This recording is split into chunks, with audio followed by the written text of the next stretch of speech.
Hello বন্ধুরা, Bengali কিচেনে তোমাদের সকলকে স্বাগত। রান্না করাটা আমার একটা নেশা, আর সেই নেশাটা তোমাদের সকলের সাথে শেয়ার করার জন্য, আমার সেই ভালো লাগাটা তোমাদের সকলের সাথে শেয়ার করার জন্য আমি প্রতিদিনই কিছু না কিছু রেসিপি নিয়ে তোমাদের সামনে হাজির হয়ে যাই। যদি আমার ভিডিও, আমার রান্না করার পদ্ধতি তোমাদের ভালো লাগে, তাহলে তোমরা অবশ্যই লাইক করো এবং কমেন্ট করে জানিও আর কি কি রেসিপি তোমরা দেখতে চাও। আর চ্যানেলটাকে সাবস্ক্রাইব করে আমার চ্যানেলটাকে এগিয়ে নিয়ে যেতে সাহায্য করো। আজকে আমি নিয়ে এসেছি আরেকটা নতুন রেসিপি, বেগুন ভর্তা। তাহলে চলো দেরি না করে শুরু করে দিই আজকের রান্না। প্রথমে দেখে নিই কী কী আছে উপকরণে। দেখো, উপকরণে আমি নিয়েছি এখানে বেগুন, একটা মোটামুটি মিডিয়াম সাইজের একটা বেগুন নিয়েছি, আর রয়েছে পেঁয়াজ কুচোনো, রয়েছে সর্ষের তেল, পুরো রান্নাটাই হবে সর্ষের তেলে, রয়েছে ধনেপাতা কুচি, স্বাদমতো নুন, ফোড়নের জন্য নিয়ে নিয়েছি গোটা জিরে, রয়েছে টমেটো, আর রয়েছে হিং এবং কাঁচা লঙ্কা 3টে নিয়েছি আমি, আর রয়েছে রসুনের কোয়া, 8 থেকে 10টা রসুনের কোয়া আমি নিয়ে নিয়েছি। প্রথমে আমি হাতে একটু সর্ষের তেল নিয়ে বেগুনটাতে ভালো করে সর্ষের তেল মাখিয়ে নেব।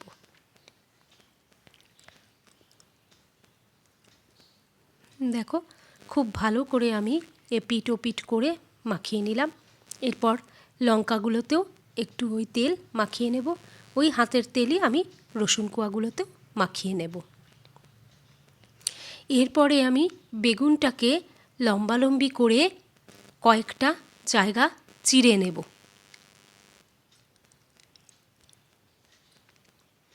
একটা ছুরি দিয়ে আমি বেগুনটাকে কিছু জায়গা চিড়ে নিচ্ছি প্রথমে।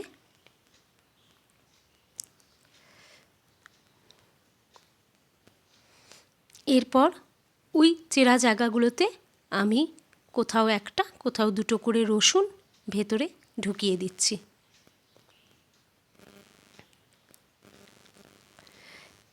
বেগুনটা এমনভাবে চিড়ে নিয়েছি যাতে রসুনের কোয়াগুলো খুব ভালোভাবে ঢুকে যায়, বেরিয়ে না আসে, সেইভাবেই কিন্তু চেপে দিতে হবে।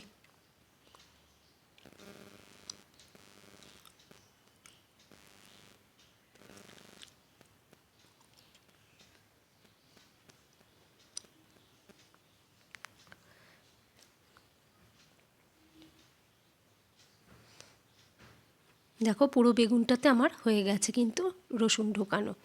এবারে আরেকটু সর্ষের তেল নিয়ে আমি ওই যে টমেটোটা রেখেছিলাম সেই টমেটোটায় মাখিয়ে দিলাম। এরপর গ্যাস ওভেনে আমি প্রথমে আগে একটা স্ট্যান্ড বসিয়ে দিলাম, দিয়ে তার ওপরে আমি ওই বেগুনটা রেখে গ্যাসটা অন করে দিলাম। একটা পিঠ দেখো আমার পোড়ানো হয়ে গেছে, এবারে আরেকটা পিঠ আমি উল্টে দিলাম পোড়ানোর জন্য। খুব ভালো করে বেগুনটা পোড়াতে হবে। এরপর বেগুনটাকে আমি দাঁড় করিয়ে তলার দিকটা ভালো করে পুড়িয়ে নেব। দেখো, বেগুনটা কিন্তু আমার খুব ভালো মতো পোড়ানো হয়ে গেছে। এবার আমি বেগুনটা তুলে নিয়ে তাতে টমেটোটাকেও এবার ভালো মতো আমি এপিট ওপিট করে পুড়িয়ে নেব।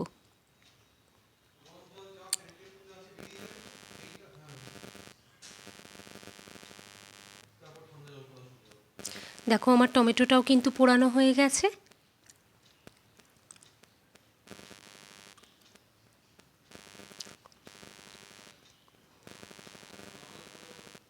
এরপর আমি ওই যে লঙ্কাগুলো তেল মাখিয়ে রেখেছিলাম সেই লঙ্কাগুলোকেও একটু হালকা পুড়িয়ে নেব। দেখো, আমার সমস্ত উপকরণ কিন্তু এখানে পোড়ানো হয়ে গেছে, বেগুন, টমেটো এবং কাঁচা লঙ্কা। এরপর আমি আস্তে আস্তে করে বেগুনের খোসাটা ছাড়িয়ে নেব। দেখো, বেগুনটা আমার কিন্তু খুব ভালো মতো পুড়েছে, যে কারণে আমার খোসাগুলো খুব সহজেই কিন্তু ছেড়ে যাচ্ছে। রসুনের কোয়াগুলোকে আমি বার করে নিচ্ছি ভেতর থেকে।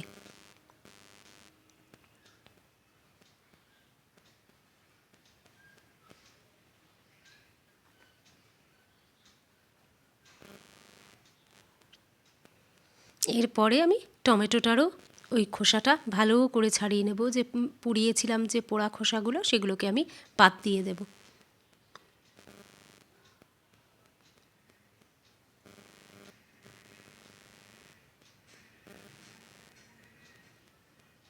দেখেছো, টমেটোটা কিন্তু খুব সুন্দর করে আমার খোসা ছাড়ানো হয়ে গেল। এরপর ওই লঙ্কা, রসুনের কোয়া, টমেটো এবং বেগুনগুলোকে একটু হাতে ভালো করে আমি স্ম্যাশ করে নেব।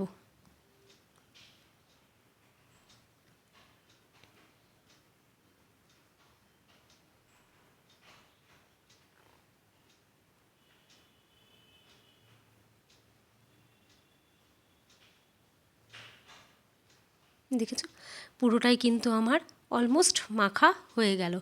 বাকিটা এবার কড়াইতে হবে।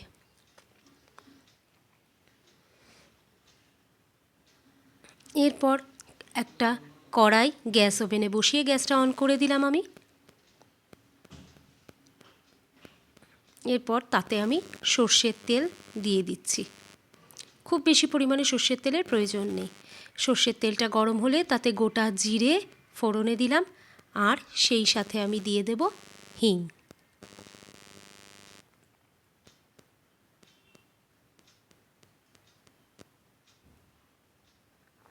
হিংটাও আমি মিশিয়ে দিচ্ছি। এবার ওটাকে একটু হালকা হাতে নেড়ে চেড়ে নেব। এরপর যে পেঁয়াজটা কুচোনো আমি রেখেছিলাম সেই পেঁয়াজ কুচি ওই তেলে ফোড়নে অ্যাড করে দেব।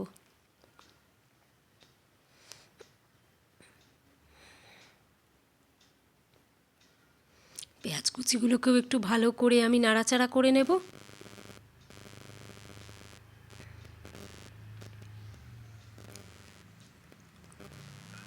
দেখো আমার পেঁয়াজটা হালকা ভাজা হয়ে গেছে, খুব কড়া ভাজা কিন্তু হবে না। তারপর আমি তাতে ধনেপাতা কুচোনো মিশিয়ে নেব এবং দেব স্বাদ মতো নুন।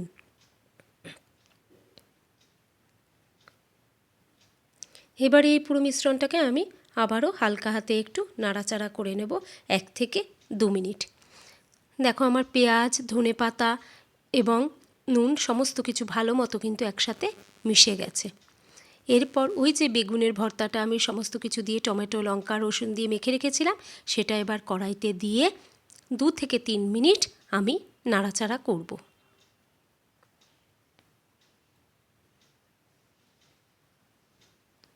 খুব ভালো করে কিন্তু পেঁয়াজ কুচোনোর সাথে এবং ফোড়নের সাথে, তেলের সাথে এই বেগুন ভর্তাটাকে আমি কড়াইতে মিশিয়ে নেব।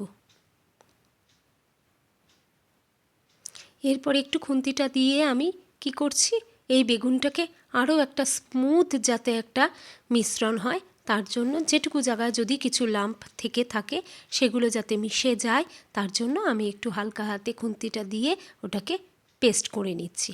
দেখো আমার কিন্তু রান্নাটা অলমোস্ট রেডি। 2 থেকে 3 মিনিট নাড়াচাড়া করলেই কিন্তু এটা রেডি হয়ে যাবে। এবার এটাকে আমি গরম গরম একটা প্লেটে সার্ভ করে নিচ্ছি। এই বেগুন ভর্তা শীতকালে একটা অতি জনপ্রিয় খাবার। এটা ভাতের সাথেও ভালো লাগে, আবার রুটির সাথেও খেতে কিন্তু অত্যন্ত সুস্বাদু।